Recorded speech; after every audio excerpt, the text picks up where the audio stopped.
Lily! And she said I was napping.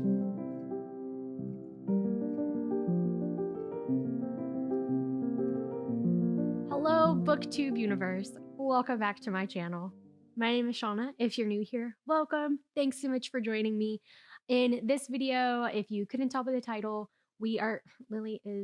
my cat is jumping around on the sofa. So if you couldn't tell from the title of this video, I am going to be going through my January wrap up of everything that I read in the month of January so far.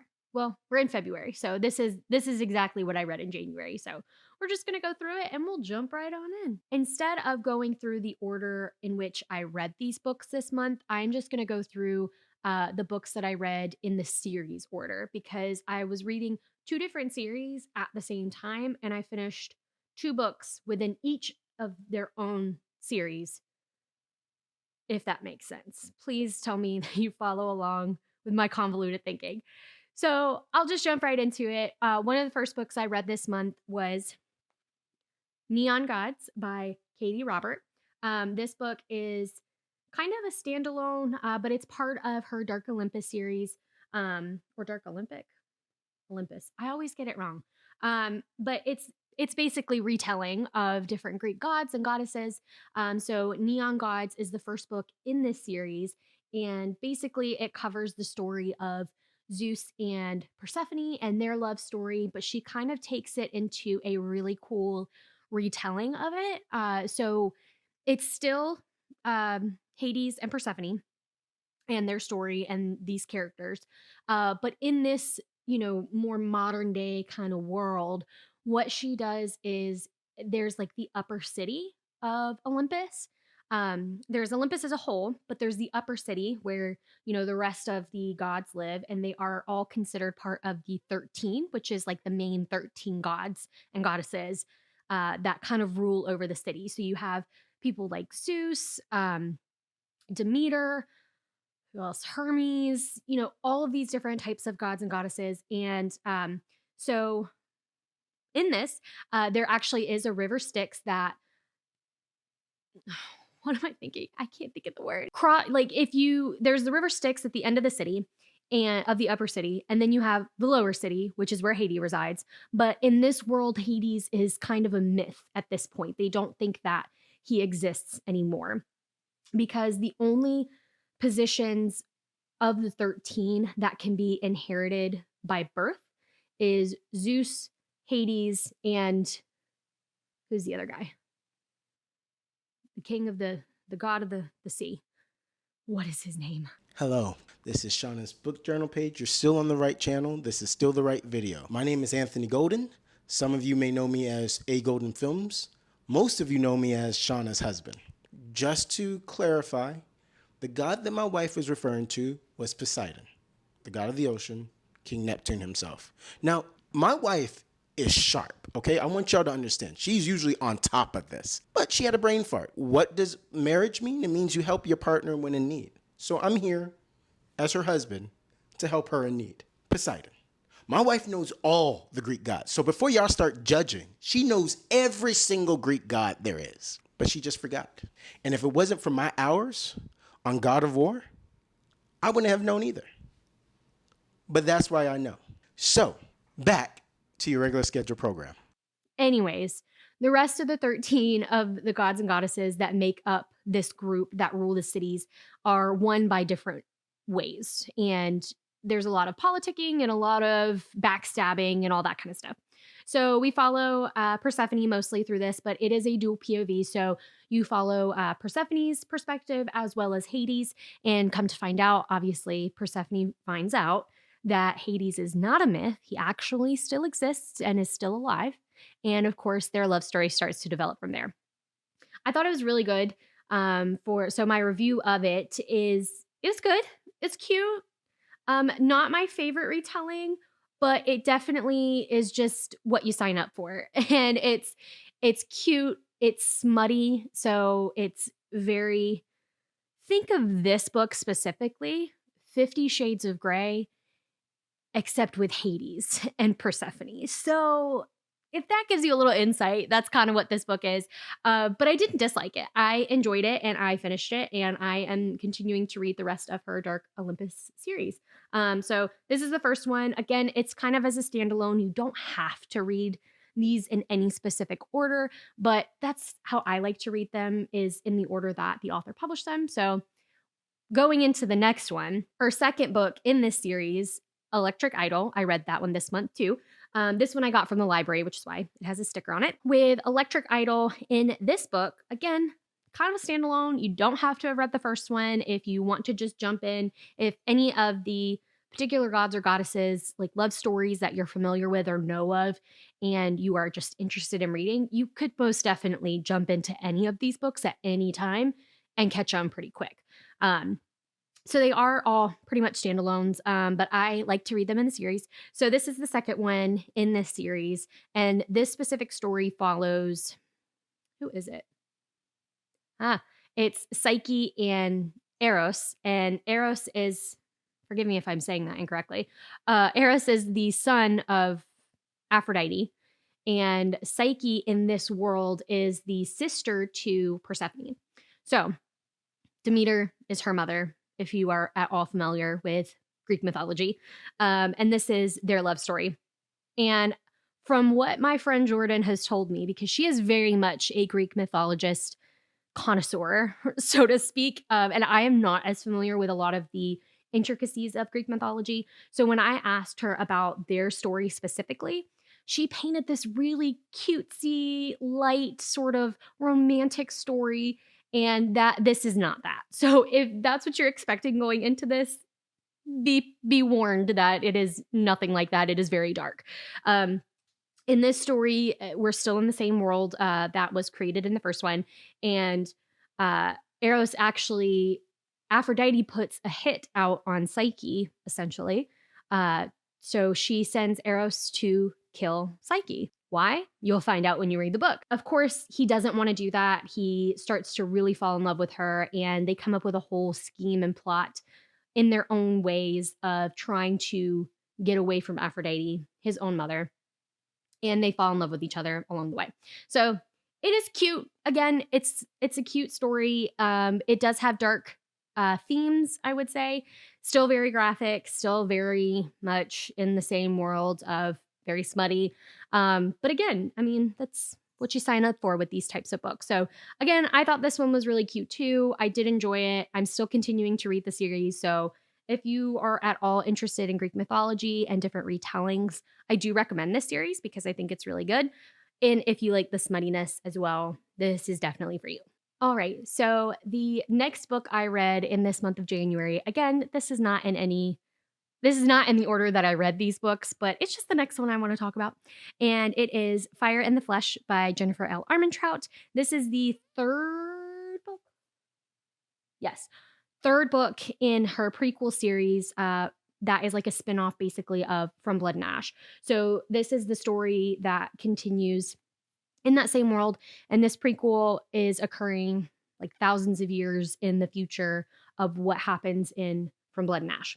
So if you're not familiar with that story, I highly recommend watching my previous video on, which I'll link down below, about my favorite reads of 2023. I do talk about those books in depth, and I don't want to give anything away in this series. So it's kind of hard to talk about what happens in this book. I will say this was my least favorite in the series so far, just, with the prequel at least. But I think it was necessary. So I still recommend reading it. It's not horrible. It's not a drag. It's just a lot of building of the story and building of the world, because from what I am aware, the next one that's coming out in May is the last book in this prequel series. So I think we needed this. This was more of one of those stepping stone books. So again, it was needed and it was necessary. And it's not that I didn't enjoy it. I just didn't enjoy it as much as the first two in this book or in this series. And yeah, I'll just leave it at that. It basically picks up literally right where the second one left off. It just continues the story right on through, and we get to see what's happening to these characters. It moves a little slow in the beginning. It did for me.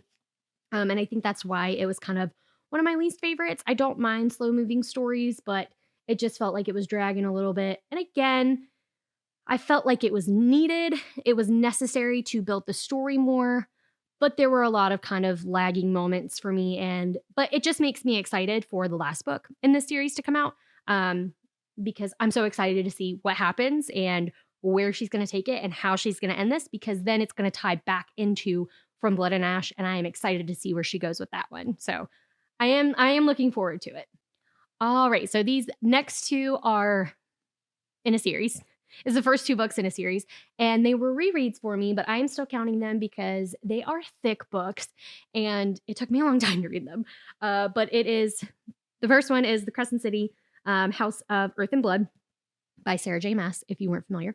Again, this was a reread for me since the third one just came out end of January. I do have it. I'm about halfway through at this point, and I just wanted to refresh my memory. There's so much that happens in this series that I didn't remember anything. So I really needed to do a reread going into this third book that was coming out, because I just couldn't remember names. I couldn't remember plots or story. I just blanked.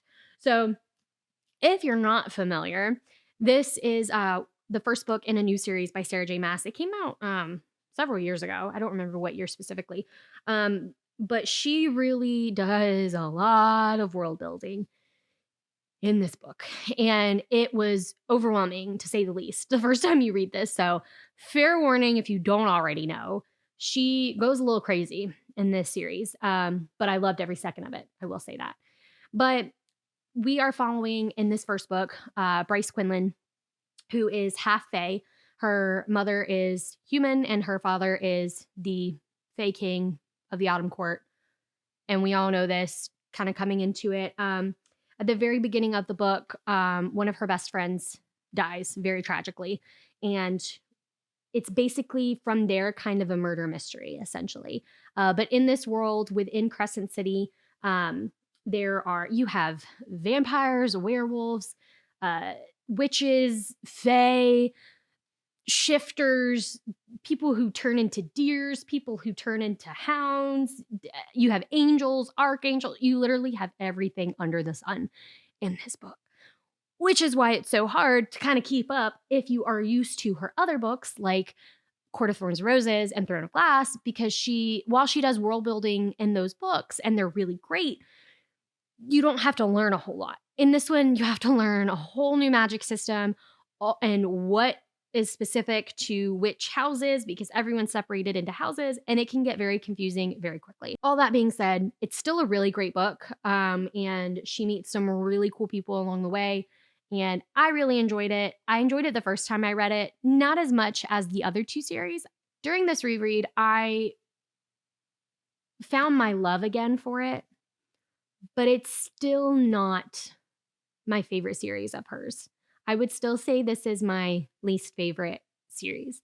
Love the characters, still love the world. It doesn't mean I like this book or I don't like this book or this series. I just thought that I just have a special connection with A Court of Thorns and Roses and Throne of Glass a lot more than I do with Crescent City. And so it's hard for me to kind of really fully be on board with this series. Again, it's really good. I still highly recommend it. And I'm still going to read every single book she publishes in the series. But out of those three series, this one is my least favorite, unfortunately. I'm sorry. I hate to say it. So sorry, Jordan. I know you love this series. So if you couldn't already tell with my introduction of reading the first two books in the series, the next one is the second one in the Crescent City, House of Sky and Breath. So this one does pick up right where the first one left off, I'm pretty sure. And it kind of continues the story. You know, they sort of solve the mystery a little bit, the murder mystery of everything in the first one, but more things are uncovered. Not to give anything away. It just, more things are uncovered, more secrets are revealed, and it leads into this book, and it kind of takes off from there. The big thing about this book, obviously, is the ending, and I'm still not going to say anything, but it was really good, and I think that's what made me really excited for the series, was the ending of this book. So if you can push through and get through them, again, I love all of the characters she has created within this series. I think that she's done a really good job of bringing them all to life. Not that she hasn't done it before, but I think that this series specifically, with the different types of creatures that are there, she does a really good job of really giving them each a voice and each a story. And that's what really makes it interesting to me. So that's what really keeps drawing me to these books itself. Again, I am in the middle of the third one right now, and I'm enjoying it so far. It's good, moving a little slow. I mean, they're pretty thick books, so and I think there's like over 800 pages in the third book. How many are in this one? Let me see. Close to 800, not quite 800, but in the other one there's like 830. I want to say 835, somewhere around there. So yeah, needless to say, it's taking me a little bit, but I'm working my way through it. But as for January, I finished this one in January, my reread of it. And again, still enjoyed it, but not topping my favorite series of Sarah J. Maas, unfortunately. But there always has to be that one series that it just doesn't do it for you. I mean, there's always going to be a favorite, a middle, a last. That's just how it goes. And unfortunately, Crescent City is just the one that I like the least, and that's okay. So that is pretty much it for this video. That is everything that I read in January. I did start a couple of other books in January, but I hadn't yet finished them. I finished them in February. So I will talk about those in my February wrap up to keep this video just a little bit shorter. I would love to know what you guys read in the month of January. How is your reading going so far this year? How have you been enjoying it? Do you have books that you don't like that you read, or books that you loved? I want to know those more so than anything. Any recommendations you have, drop them down in the comments below. I would love to hear about it. I'd love to talk about it. Like this video if you like the video. Subscribe if you aren't already subscribed so you can get more bookish content from me. I try to make these videos as much as I can and give you guys all the bookish content and all my thoughts in my crazy brain about books. But other than that, I will see you guys in my next video. Thanks so much. Bye.